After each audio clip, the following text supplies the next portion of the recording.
In the annals of Nigerian criminal history, few names evoke as much fear and infamy as Lawrence Nomanyagbon Anini. Born in 1960, Anini grew up in a village near Benin City, Nigeria. As he came of age, he migrated to the city and learned to drive, eventually becoming a skilled taxi driver. Little did anyone know that this seemingly ordinary man would go on to become one of Nigeria's most notorious armed robbers. Dubbed the Law or Ofbigbo, Anini was known for his ability to manage the complex and often conflicting interests among motor park touts and operators in Benin City. However, behind this facade, he was laying the groundwork for a criminal empire that would spread terror across the old Bendel state. Anini's descent into a life of crime began innocently enough, with him working as a driver and transporter for various gangs and criminal godfathers.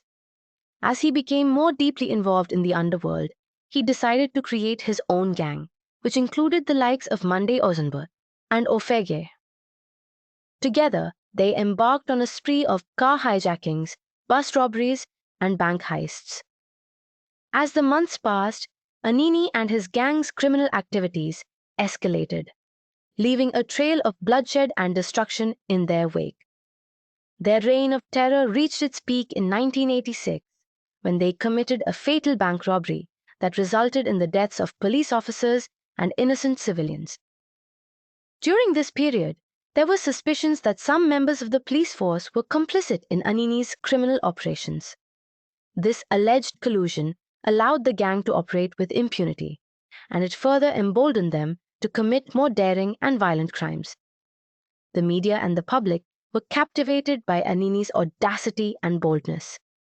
Nigerian newspapers and journals were filled with reports and editorials about the Anini Challenge, the Anini Saga, and the Anini Factor. Anini himself added to the intrigue by sending letters to media houses describing his criminal acts in a Robin Hood-like Babangida, the military president of Nigeria, ordered a massive manhunt for Anini and his gang members. The entire nation watched with bated breath as law enforcement intensified their efforts to bring the notorious criminals to justice.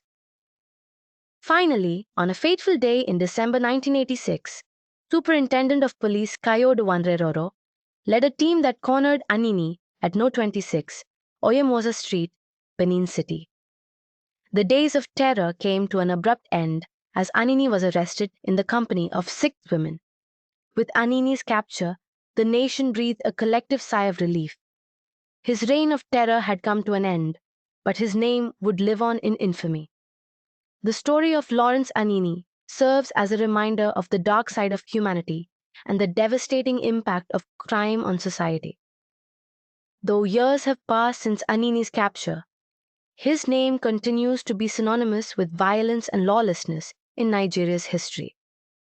His legacy serves as a cautionary tale, inspiring authorities and the public to remain vigilant again.